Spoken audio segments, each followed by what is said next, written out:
I'm Logan Crawford, and right now on Spotlight, we're talking to an amazing author. Her name is Christine Staple Ebanks, and she has written a powerful book. It is called Raising Nathan Against All Odds, discovering the blessings, joy, and purpose in raising a child with disabilities. This powerful memoir takes us through her incredible journey of raising her son, Nathan, who was diagnosed with cerebral palsy. Join us as we explore her story of faith, resilience, and the profound lessons learned along the way. We're delighted to have this very talented author join us here today on Spotlight. We thank the team at Books to Life Marketing for helping us put her in the spotlight today. And we ask viewers like you to support authors like her by subscribing to our channel and by purchasing her amazing book. The links are below this interview. So good to see you here today on our show, Christine. Thank you, Logan. Thank you so much for having me. I'm delighted to be here. Oh, the pleasure is all mine. Delighted to have you on the show. This is quite a story you tell.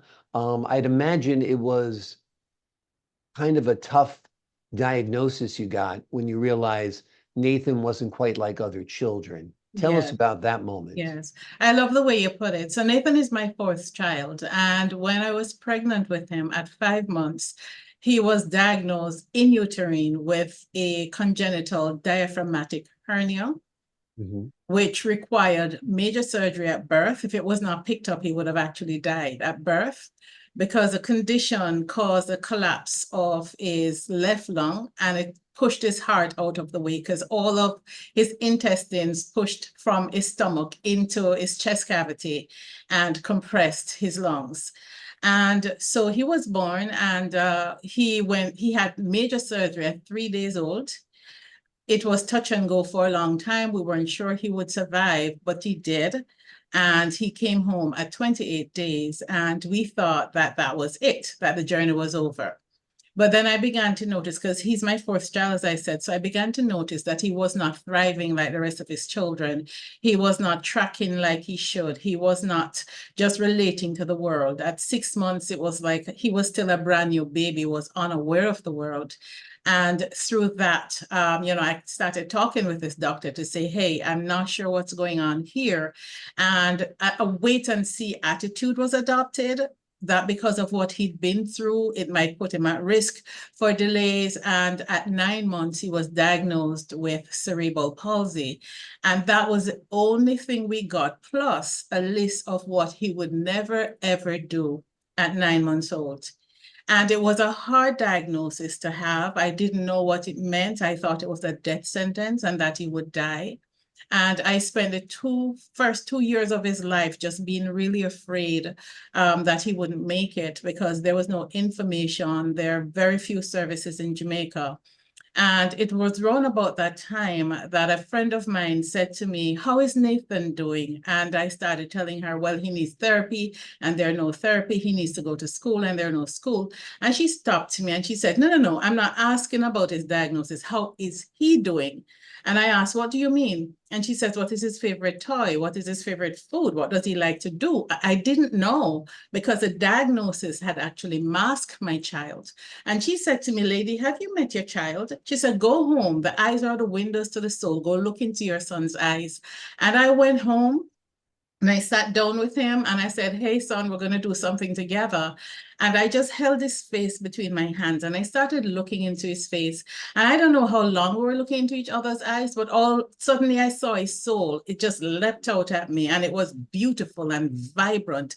And I began to notice how beautiful his eyes were, the shape of his eyebrow, his beautiful olive complexion.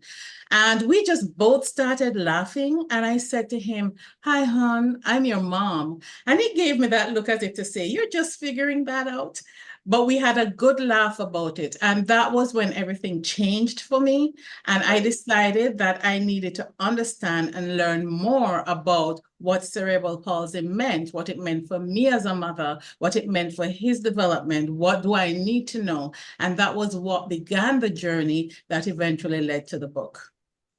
That's a beautiful story. It's such a turning point for you where you Yes. stopped looking at your child as a child with cerebral palsy, but Yes. instead just a child, just a Just a baby, child.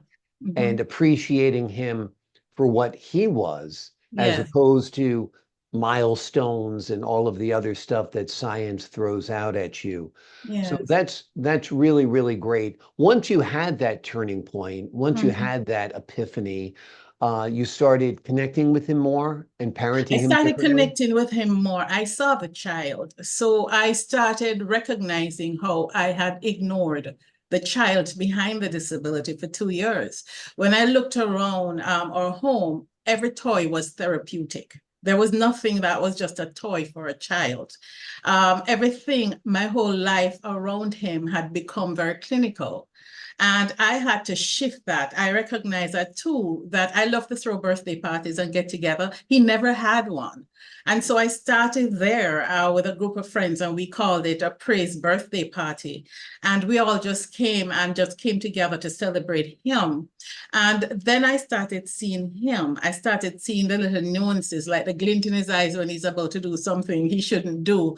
And I began to recognize that there were more things that were going right than were going wrong. And I began to learn to see the little milestones. So as he grew older and he developed, like he started pinching, that's a big milestone. So not so much for his siblings because he kept pinching them, but it was a Right. big milestone. So you kind of didn't know how to scold, but at the same time celebrate. Yay, he is developing these milestones. And I began to learn to see the smaller things. But that translated not just for him, but for my life as well, because I had felt like my life was over. I had to quit my job. I had a great job in corporate Jamaica. I had to quit my job to go home to learn to look after him. We could no longer afford a lot of the things that we could afford because in Jamaica, all of the care is on the family. The state provides no support. Schooling is him, and the help you need is him.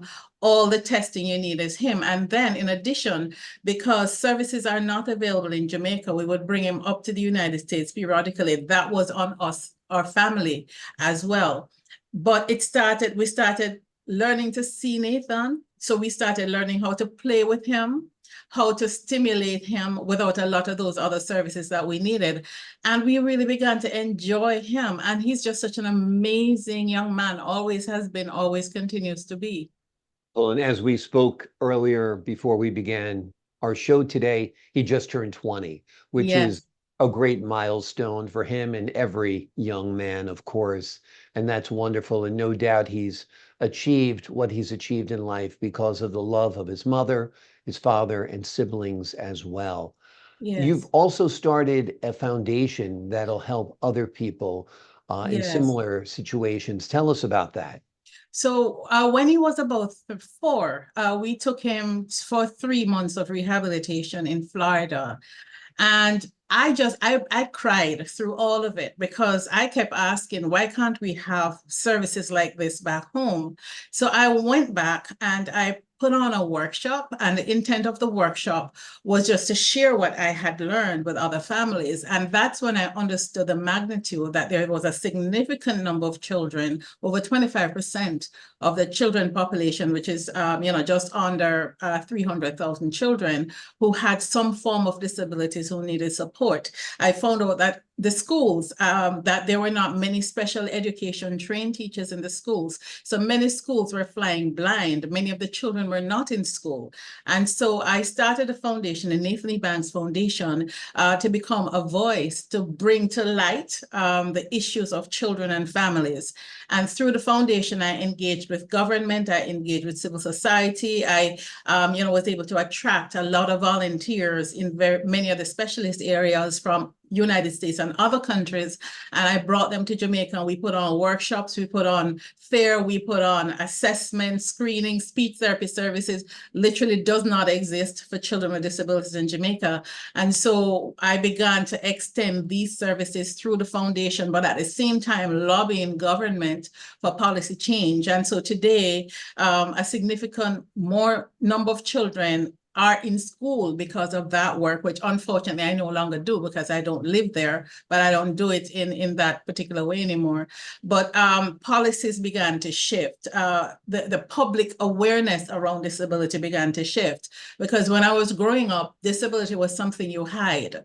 We didn't bring forward children with disabilities. So when I was on the road with my son in a wheelchair, people would stare And I would use it as an opportunity to educate. And so I observed, I went to Jamaica last week, I just came back on Monday, and I observed that there are more people publicly in wheelchairs with disabilities than when we just started.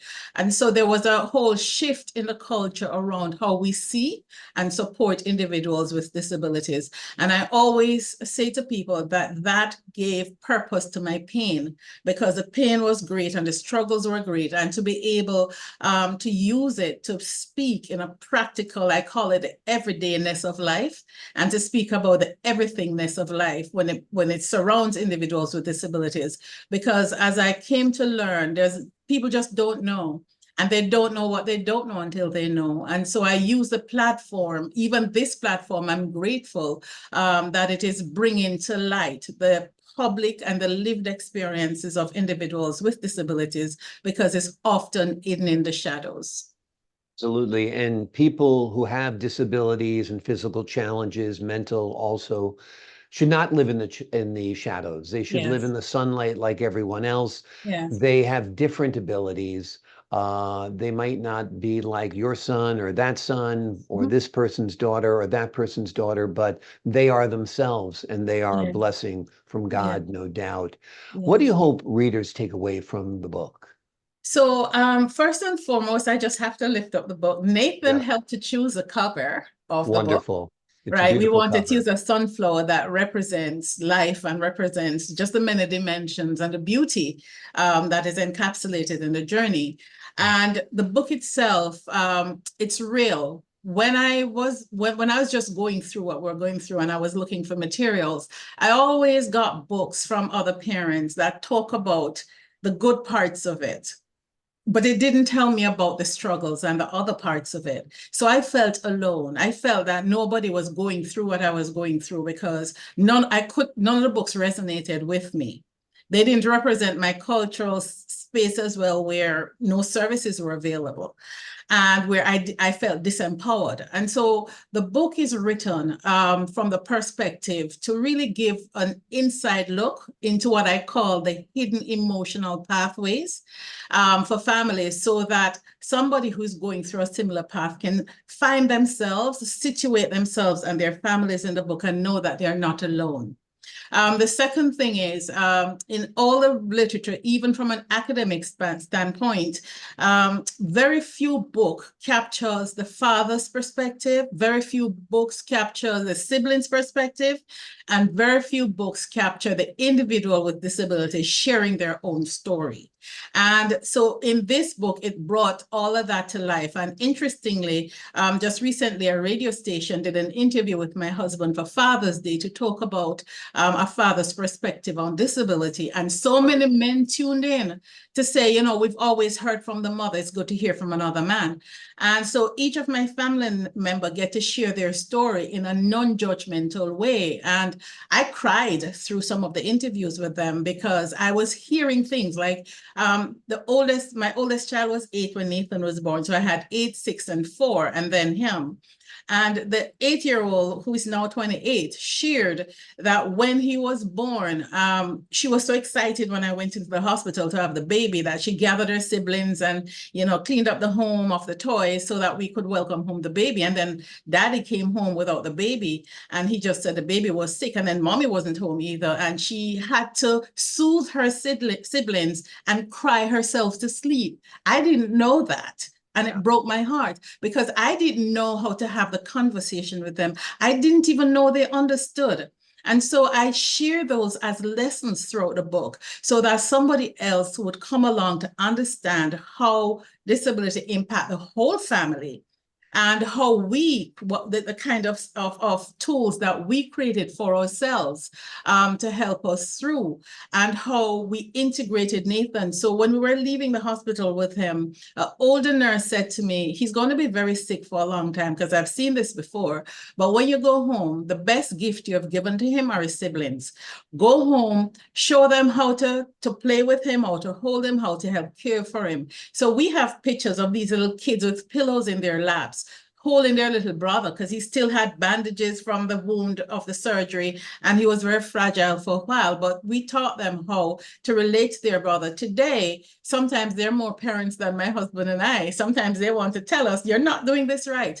And people ask me, how comes they're so close to their siblings? It was because from the moment he came home, he was introduced to them and we work with them. So I share those kinds of lessons so families will understand what to do. Also, the professionals will understand how to engage with families because there's no support around the families, perhaps maybe a little bit the mother, but not around the whole family. And so the idea is to share light and insight so that whether you're a professional or whether you're a family or whether you're a family member, you can understand how to better engage and support an individual with disabilities, particularly a child, and the rest of their family.